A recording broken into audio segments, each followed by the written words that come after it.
एक राष्ट्र बनता किससे है? क्या एक भूगोल को हम राष्ट्र कहते हैं? पूरी दुनिया को मोहब्बत का पाठ पढ़ाने वाले, इंसानियत का पाठ पढ़ाने वाले हमारे अगुआ का नाम है तथागत बुद्ध। और मजबूरी में इस देश का प्रधानमंत्री अमेरिका में जाकर कहते तो हैं कि हम युद्ध के नहीं बुद्ध के देश हैं, मगर हकीकत यह है कि हमारे देश में वो बुद्ध के खिलाफ युद्ध छड़े हुए हैं। इस बात को यहां से कहना जरूरी है। आपको अपना चेहरा जब बचाना होता है तो आपको बुद्ध याद आते हैं। आपको जब अपना नफरत की आग को छिपाना होता है तो अंबेडकर याद आते हैं। और जब जब मौका मिलता है तो गोडसे गोलवलकर को लागू करने में वो पीछे नहीं हटते। हमारे पास विरासत में जो सांस्कृतिक जड़ मिली हुई थी, उसमें एक ऐसे नायक के एक सबसे महत्वपूर्ण जीवन के हिस्से की भूमि पर मैं खड़ा होकर एक बात कहता हूं। भारत आजाद हुआ तब भी भारत में देवी देवताओं की जनसंख्या थी 33 करोड़ और भारत के बाशिंदों की जनसंख्या थी 30 करोड़। यानी कुछ देवता सरप्लस थे, ज्यादा थे। जितने लोग थे उससे ज्यादा देवता थे, फिर भी वो गुलाम थे। मगर आज मैं दावे से कह सकता हूं कि उन 33 करोड़ देवताओं, गोडसे गोलवलकर हेडगवार के वारिसों और तमाम लोगों के तराजू एक तरफ और हमारा अकेला नायक एक तरफ डॉक्टर BR अम्बेडकर, वो उन पे भारी पड़ता है। ये बात केवल जोश में कहने की नहीं है, इस बात के पुख्ता प्रमाण है कि इस मुल्क में जो मुल्क का आईन बना, उस आईन में एक बहस हुई कि संविधान की शुरुआत किस चीज से की जाए। कुछ लोगों ने ये सलाह दी कि भारत में भगवान के नाम से संविधान शुरू होना चाहिए।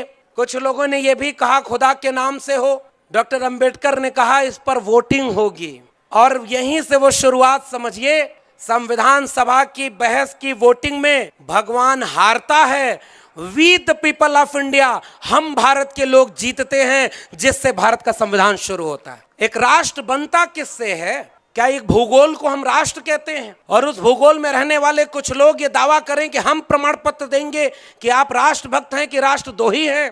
डॉक्टर अंबेडकर ने जो बात कह दी कि हम भारत के लोग मिलकर के राष्ट्र बनाते हैं, इस मुल्क की जमीन, इस मुल्क की तहजीब, इस मुल्क की साझा विरासत, इस मुल्क का आईन, सब मिलकर के, इतनी भाषाएं, इतने संस्कृतियां, सब मिलकर के एक भारत बनती हैं। और इन बहुरंगी संस्कृति के देश को कुछ लोग एक रंग में रंगना चाहते हैं।